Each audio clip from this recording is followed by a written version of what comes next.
from not liking religious people to actually becoming one. Today you're going to hear an interesting story. It sounds pretty familiar in the sense that many individuals throughout the scriptures were not religious at one point in their life. For instance, Paul, he went around and persecuted the Christians and persecuted the church of God.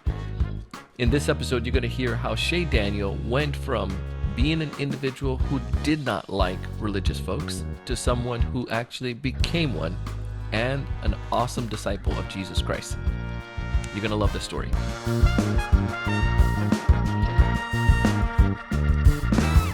Hey everyone, welcome to Changing. My name is Donald Kelly and I'm super excited to be here with you today. We're going to hear the story, as you heard in the teaser, about Shay Daniel. Now, Shay grew up in a Catholic church, in a Catholic home, and a religious family. But for some reason, Shay did not quite connect with the religious folks that she was around. And she saw some things that she thought was not the way that people of Christ should behave. This led her to making a judgment and labeling people who were religious. That label prevented her from growing and coming closer to Christ. But something happened in her journey. Something happened throughout her life, throughout her story. And you'll hear that and find out what it was and how she made that switch and how she began to change. Shay, thank you so much for joining me on this episode of Changing. We're excited to hear your story today about how you change your views on religious people. But before I get into all of that great stuff about how you have changed, I want to hear, tell me about your background, your backstory about religious, your religious upbringing. So first I want to express my gratitude for inviting me here. Thank you for that. Of course, thank you. But I grew up in Catholicism, so it was Catholic. So we went to church every Sunday. We had different activities we would do. We always had Sunday school after church. So we would go to another building to do these things. My parents were also Catholics. So we usually all went to church together. But it was more of a, we kind of go in and go out. There was no talking or anything like that. It was just kind of came to church and kind of left. You didn't know who was around you. You didn't know who they were. It's just kind of go and leave. And so it was pretty hard for me, as I love to talk. But, just that aspect of we're all imperfect people at the church, and we just really didn't care to be empathetic with each other. It was kind of just a done deal. And I found that very interesting. So in your view now of, from what I'm hearing, of folks who went to church, was they came and they left on Sunday and that was it. There was no connection. There was no connection with the church. It was kind of, you didn't know who were around you. And it was kind of, you would get these people who don't know you, but, wanted to judge you based on outside things that they saw, external things that they saw of you. I remember specifically one time I went to church and certain people were staring at us, and it was because we were black. And, how old were you at this time? 11. I was 11 years old, I believe. 11, 12. And I remember I was wearing like a pink dress because we took a picture afterwards, and this certain family just didn't like us. They came up to us and they said, "You don't belong here." And what? Oh yeah. And this church. was at it. Yep. And this was shocking to me. I was like, this doesn't sound right. And in that moment, in that time, I was like, I do not want to be a religious person. And I would go to Sunday school and other kids would stare at me and just be like, your skin, it's dirty, or we don't want people like your kind here. And it just kept going. And I did not like that. When you approached your parents about this, what did they say? Well, I kept going. So they listened, but nothing really changed about it. Yeah. So if I understand now, how did this shape your view of Christian or just religious folks in general? I didn't like them, and I didn't want to be like them. If you told me religious, my mind automatically went like, "Oh no, I don't even want to talk to you anymore." I stayed away from religious people. I actually had more atheist friends than anything, Wow. for a while actually, and I was never atheist. I always believed in a higher power per se, like most people. Most people, a lot of people are like, "I'm not religious, but I'm more spiritual." Yeah. So, I probably would have been like, I'm more spiritual. Um, but I didn't want to be like them because all my life I've been around religious people per se, and they just never treated me how I thought I should be treated as How a human being. how did I mean? How was you? What so? How did you feel that they should treat you if they were good religious folks? I know it may I sound like a pers basic question. No, no. Thank you for asking me that. I feel that they should be more loving to differences Mm, because I feel that everybody's different and everybody has their own story, and their own story is tied to them personally. And a really cool quote that I like is you'll never hate someone if you know their story. And I hold that dear and near to my heart, because once you actually know where someone is coming from, then it's more understandable. But I feel people are quick to just go to a certain way, a certain aspect. I always thought that religious people expected other people to be perfect as well as themselves. yeah. And so that was kind of my idea of religious people and how I wanted to be treated. Well, with love, with compassion, giving me,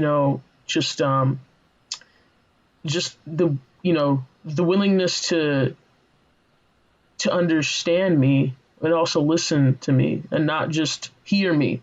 There's a difference between listening and hearing, and so not many people listened, active listening per se.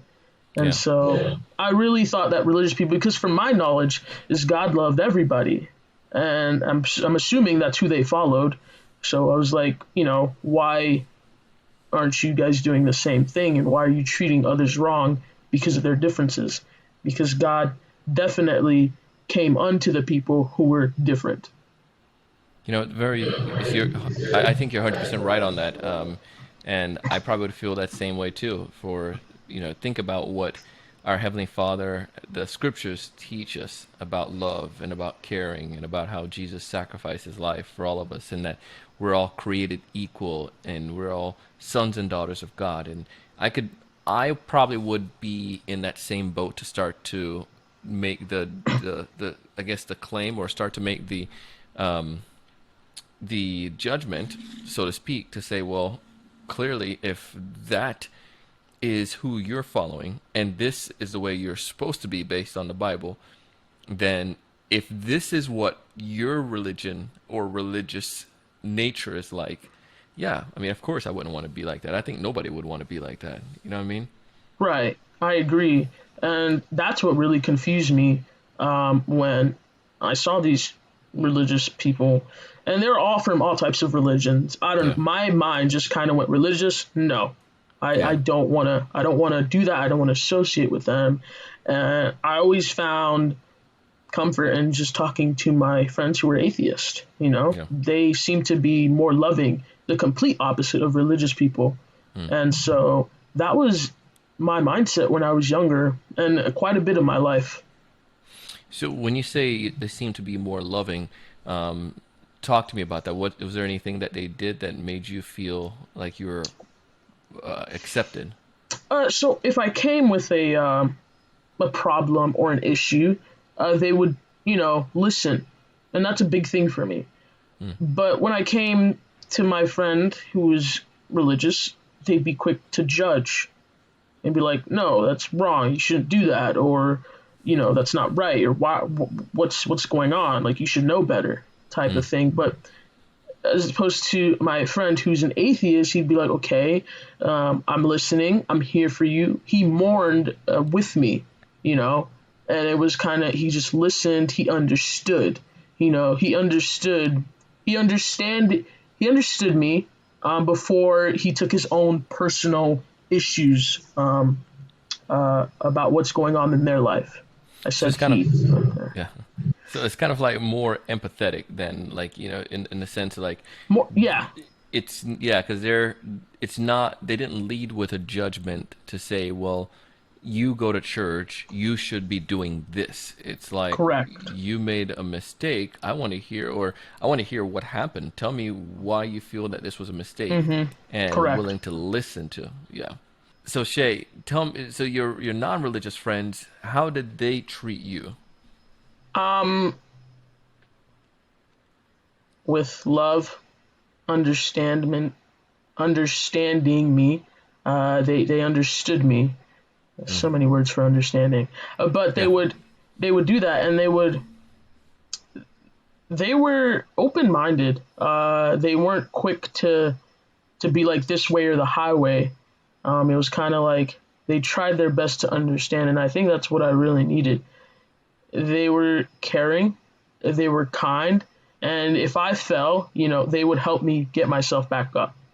Mm. And that was something big for me because many people, everybody's going to fall in their life. And most of the time, we need other people to help us get back up because ultimately, we're going to be the person to pick us back up. Um, we individually are going to be someone to help yourself in a way. Um, Yeah. and so that was important to me as well. And they just showed me that. While when I was in a very hard period in my life, my religious friends kind of fell back away. And so that was something I saw as well. So all of this led to this idea now where you're like, I do not want to be around any of these religious folks. It wasn't my desire. You're just going to keep going to church, as you mentioned, just to appease your family, and just to do it, just to Yeah, until you. I woke up every day, I went to church, and I went about my day. That was it. It was more of an obligation. It was a need. It wasn't a want. And so that's how I went with about my life. Did you feel that you had a relationship with God or Jesus at all at this time? Oh no, nothing. I would pray, and when I needed something, I think many people are gonna pray when they need something, and then the rest is just history. You Mm, don't go to him unless you need something, and once he delivers, because he always does, um, you're done with him, and yeah. that's what I did. So when I was in a hard period of time, I was very sad for a good amount of my life. I knew something was missing. I didn't know what, but I was sad. I wouldn't say depressed, but it was hard. Yeah. And I found myself praying and crying a lot. And so I didn't really know what the crying meant. It was a lot. And I was in pain, but it wasn't that type of crying.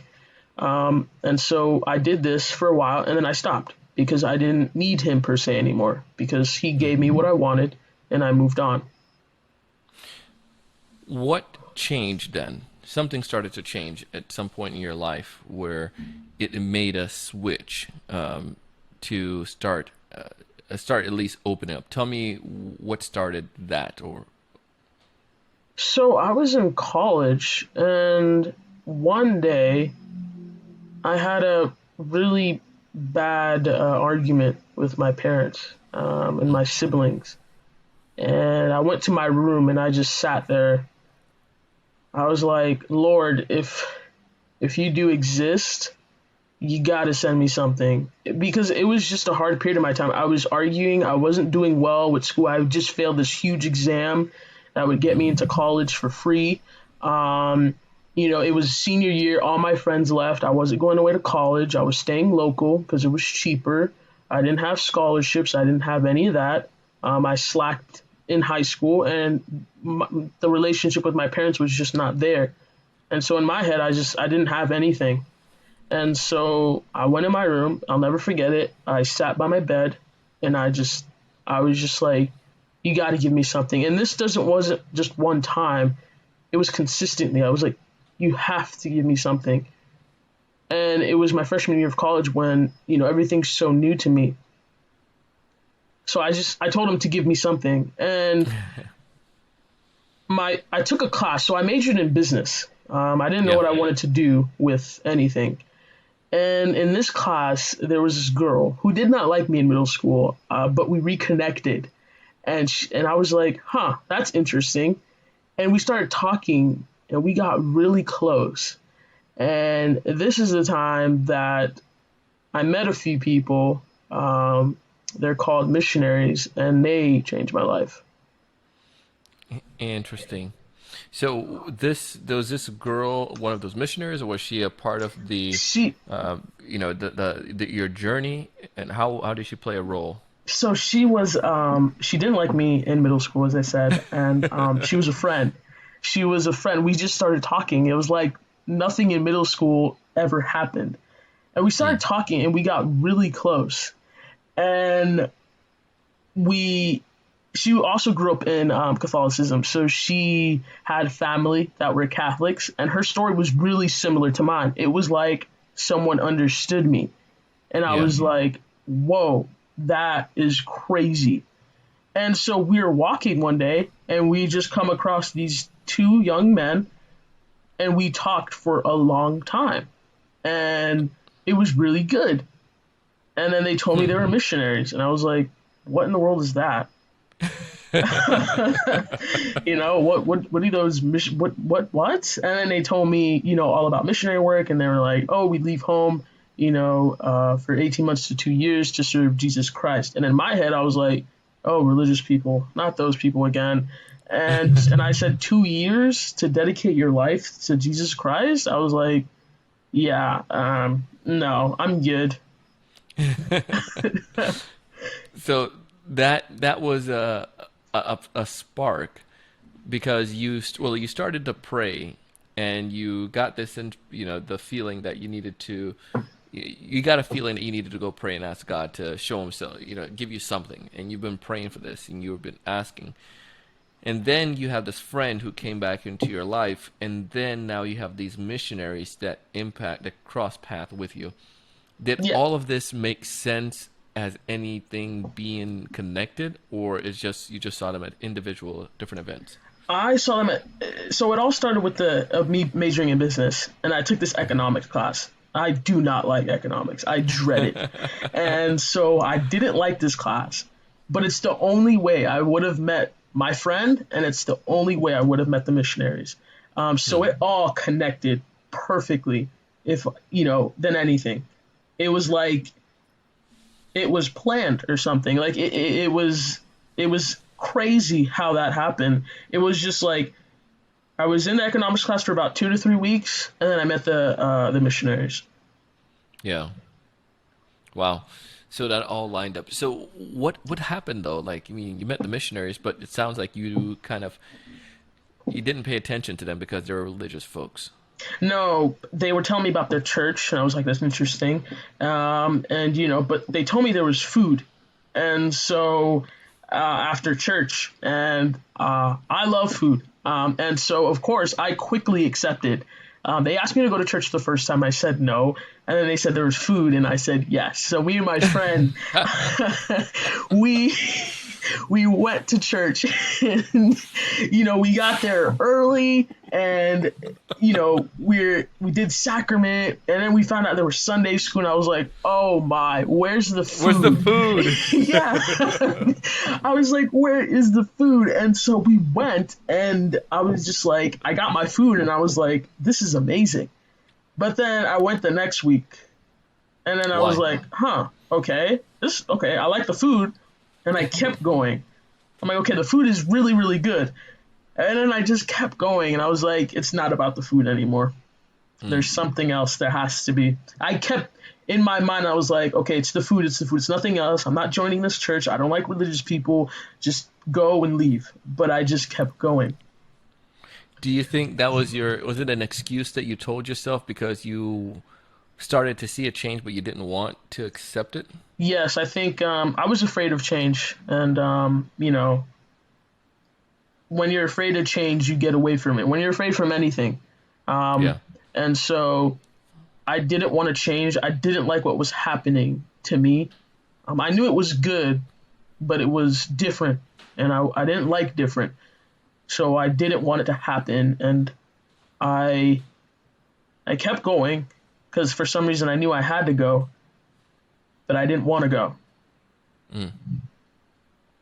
Hmm. The impact then of that is you had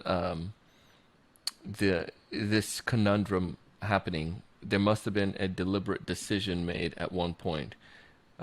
Talk to me about that when you accepted the change.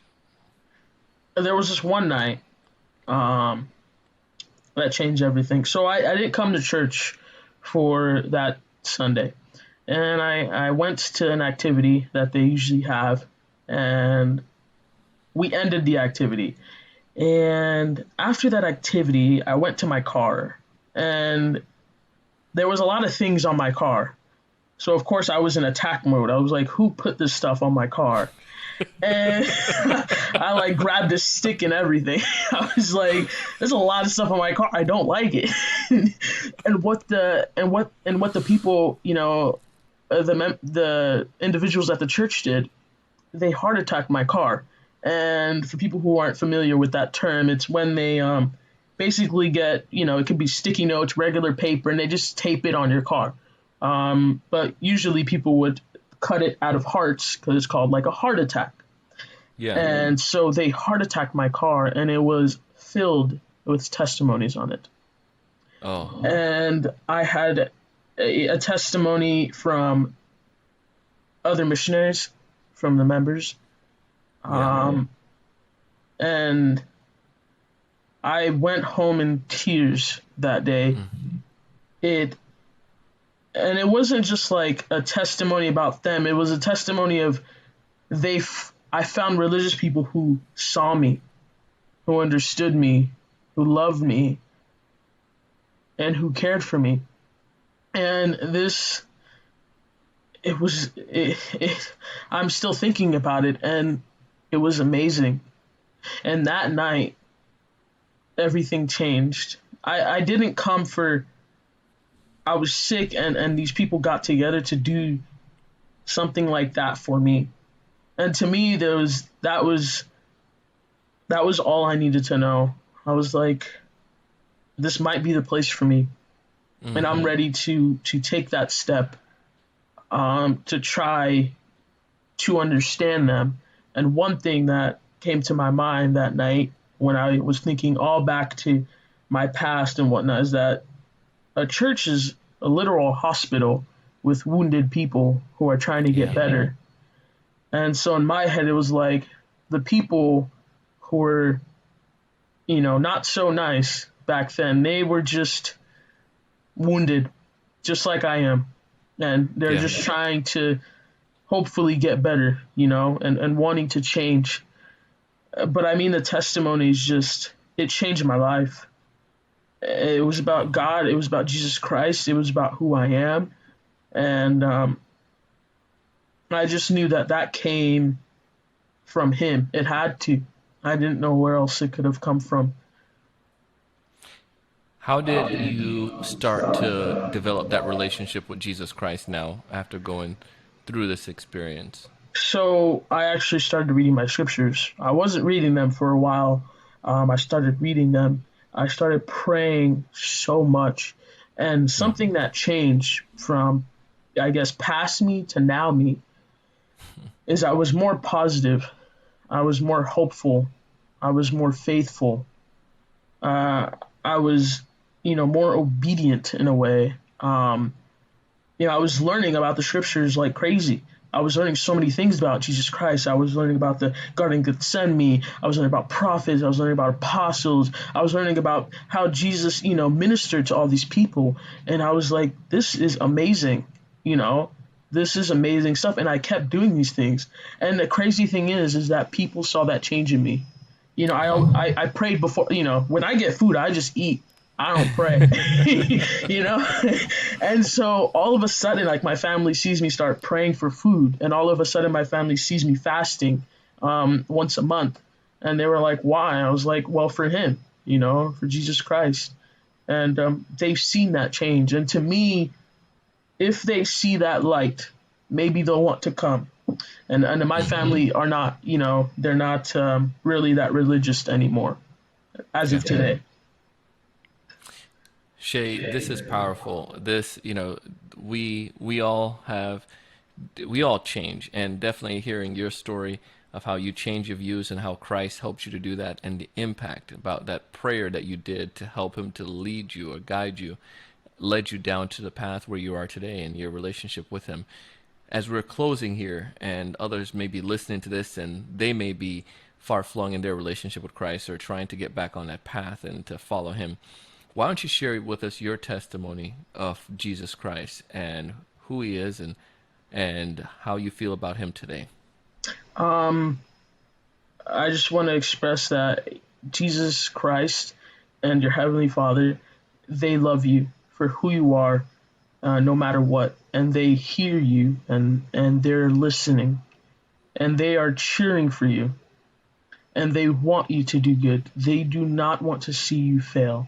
Now, that's not to say that you won't go through trials, because I have been through so much, but for some reason, having Him by your side, having the Spirit, makes going through those trials worth it and easier, because there's a lesson.